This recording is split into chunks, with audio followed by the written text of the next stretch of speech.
Hi అందరికీ నమస్కారం. దయచేసి ఛానల్ని సబ్స్క్రైబ్ చేయండి. వీడియో నచ్చినట్టయితే 10 మందికి షేర్ చేయండి. కంటెంట్ నచ్చితే మీ విలువైన అభిప్రాయాన్ని కామెంట్ రూపంలో తెలియచేయండి. బెల్ ఐకాన్ మాత్రం నొక్కడం మర్చిపోకండి. ఖచ్చితంగా ప్రతి వీడియో మీ దాకా చేరే అవకాశం ఉంటుంది. రైట్, ఇవాళ ఒక కీలకమైన అంశం ఏంటంటే ఏపీ ప్రభుత్వం టికెట్ రేట్లను పెంచిందట. దానికి సంబంధించిన ఒక లెటర్ రిలీజ్ చేసింది. ఆ లెటర్లో ఉన్న సారాంశం ఏంటంటే బయటేమో 50 రూపాయలు సింగిల్ థియేటర్లలో, మల్టీప్లెక్స్లో 100 రూపాయలు పెంచుకోవాలని చెప్పిందట. సో ఆల్రెడీ తెలంగాణ ప్రభుత్వం కూడా చెప్పినట్టుగా మనకు సమాచారం అందుతోంది. ఓవరాల్గా వారు కావచ్చు, అదేవిధంగా ఈ సినిమా కూలీకి కావచ్చు, దాదాపుగా హైదరాబాద్లో అయితే 453 రూపాయలట టికెట్. అదే సమయంలో తమిళనాడులో 183 రూపాయల టికెట్. 183 రూపాయల టికెట్ మీద అన్ని థియేటర్లు హౌస్ఫుల్గా నడుస్తున్నాయి. మన దగ్గర 453 రూపాయలు పెడితే ఇవాళ వరకు స్లోగా ఉన్నాయి బుకింగ్స్. ఎందుకు? మీరు 453 రూపాయలు పెడితే ఎవడొస్తాడా? నాకు అర్థం కాదు. అంతా మీ ఇష్టం. ప్రజల్ని ఎట్లా దోచుకుంటున్నారు అర్థమవుతుందా మీకు? సినిమాని చంపేస్తారా? మధ్యతరగతి వాడికి, దిగువ మధ్యతరగతి వాడికి, పేదవాడికి అందుబాటులో ఉండే ఎంటర్టైన్మెంట్ ఏదైనా ఉంది అంటే అది సినిమా మాత్రమే. దాన్ని కూడా చంపేస్తారా? నాకు అర్థం కాదు. స్ట్రైట్ సినిమాకి తెచ్చుకున్నారు, ఓకే. డబ్బింగ్ సినిమాకు కూడా 453 రూపాయల టికెట్. మరి ఎట్లా చూడాలి? తమిళనాడు ప్రభుత్వం 183 రూపాయల టికెట్ పెట్టింది. అన్నింట్లో మనం తమిళనాడు ప్రభుత్వంతో లేకపోతే తమిళ ఇండస్ట్రీతో మనం పోల్చుకుంటూ ఉంటాం కదా. మరి మనం ఏం చేసాం? ప్రజల మీద మనకు ప్రేమ లేదా?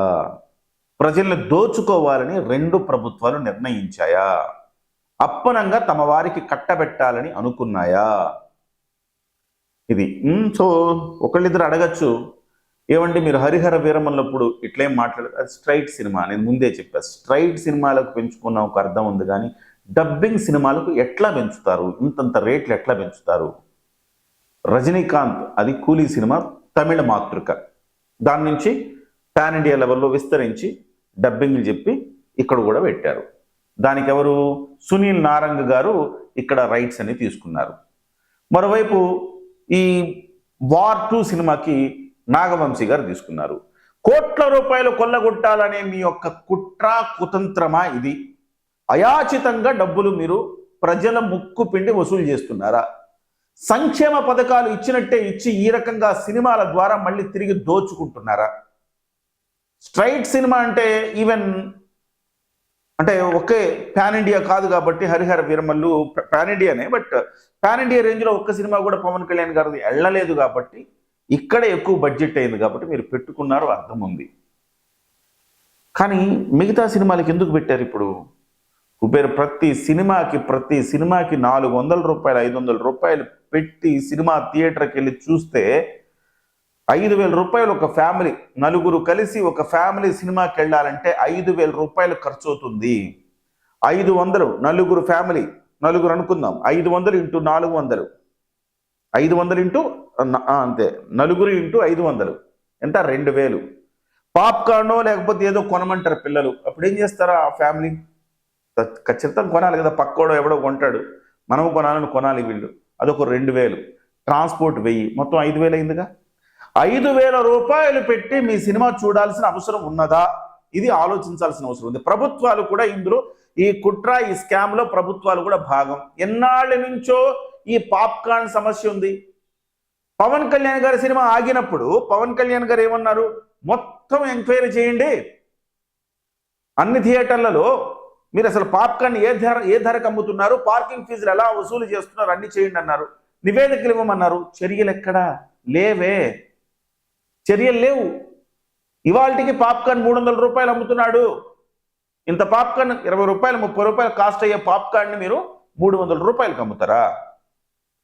కూల్ డ్రింకులు, పాప్కార్న్లు, ఏ తినుబండారాలు పెట్టినా 2,000, ఒక ఫ్యామిలీ వెళ్తే 2,000 తక్కువ కావట్లేదు.